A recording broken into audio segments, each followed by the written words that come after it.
Oh my gosh, another one.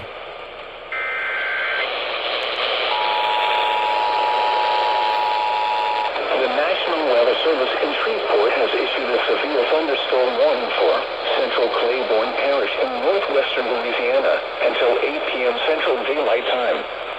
At 7:35 p.m. Central Daylight Time, a severe thunderstorm was located over Homer, moving northeast at 35 miles per hour.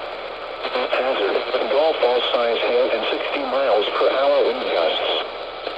Source: radar indicated. Impact: people and animals outdoors will be injured.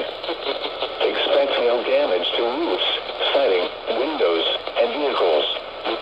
Expect wind damage to roofs, siding, and trees.